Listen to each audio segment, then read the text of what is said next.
Hello and welcome to your in-depth weekly horoscope for week commencing the 27th of March for the Sun or the Ascendant. I'm going to give you the standout details to look out for that we can all relate to collectively, but please stay with me. I will go through each of the signs, Aries through to Pisces, then to give you the standout features for each of those and the timings. If you're new to my channel, thank you so much for joining me. This is very much a community, so please do share any thoughts you've got. I do interact with each comment, and please do subscribe. If you're a returning visitor, thank you so much for joining me once more. Now this week sees a really important alliance between Mars and Pluto that I don't think is going to get that much coverage. Mars is in the sign of Cancer now, which means that it's in fall. This is not its best location, but it's in a 150 angle, a QUINCUNX, with Pluto in the sign of the collective, Aquarius.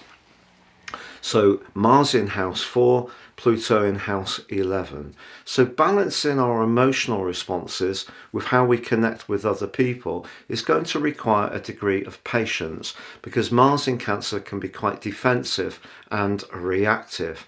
Also, Pluto in Aquarius is equally in its fall, so not its best location either. So this is a week that when we're discussing anything to do with groups or friendships, committees, we just need to try to be as calm as possible.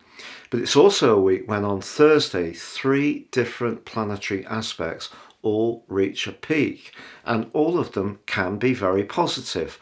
One, Venus in a conjunction with Uranus, can have a downside. It just depends on our unique circumstances.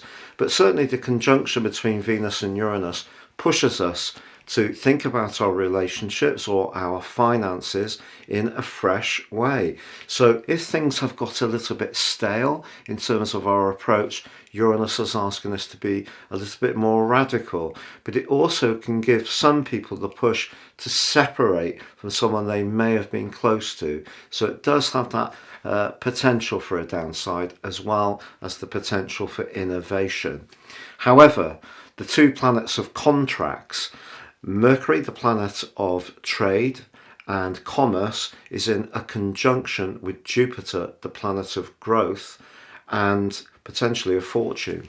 And that also happens on Thursday. Very exciting combination. That's when it becomes exact.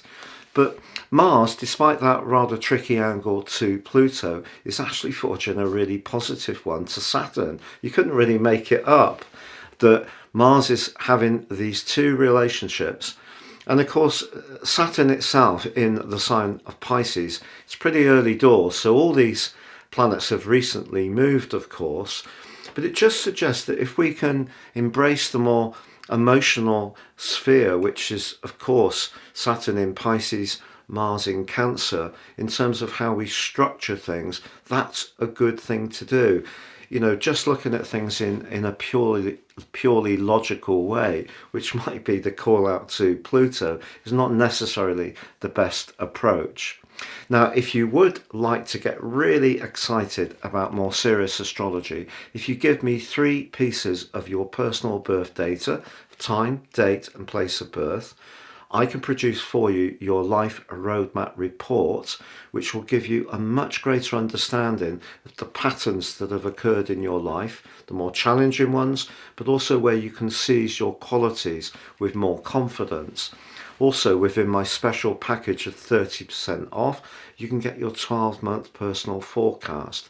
This is totally, both these charts are totally unique to the person they're produced for, and can give searing insights for the times ahead. If you don't know your time of birth, I've set up a new type of chart where you can have the analysis and also the forecast, but more based on your sun sign. please see the link below for that too.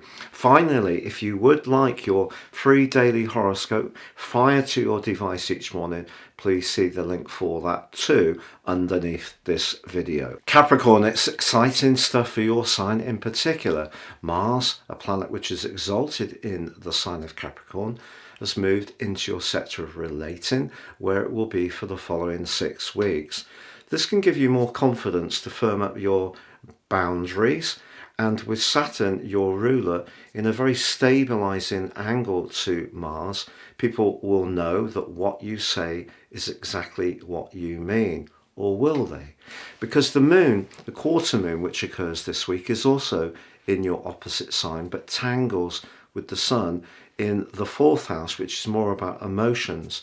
Either you or someone close to you could seem a little bit out of sorts. And one of the things that Mars could do is make you a little bit firmer about saying how you feel, being a bit more robust or even combative. So as much as it can give you more confidence when it comes to going for what you want, or even engaging around your competitors at work, or even in a sport pursuit, I feel it just needs handling carefully, because the 4th house energy in your situation can see you a little bit defensive. Having said that, Mercury and Jupiter combine in this area. A conversation you have within your family or with your extended family could, or even an event you host or go to with someone you're close to, could actually turn out to be very jolly and surprisingly enjoyable. Now Venus, the planet of love but also of loot, is combining with Uranus, the planet of disruption, change, but also truth. But that is in the glorious 5th house. If you are single, the fact that Mars and that quarter moon are in your sector of relating, and Venus combines with Uranus in your sector of romance, could lead to some kind of exciting exchange. If you're in an ongoing relationship, however, I feel that Venus's combination with Uranus asks all of us to just try to keep reinventing things, keeping things fresh, not getting too caught up in the routines of situations, and finding ways to surprise the person we care for, perhaps by a thoughtful gesture or a suggestion to do something socially that's a little different.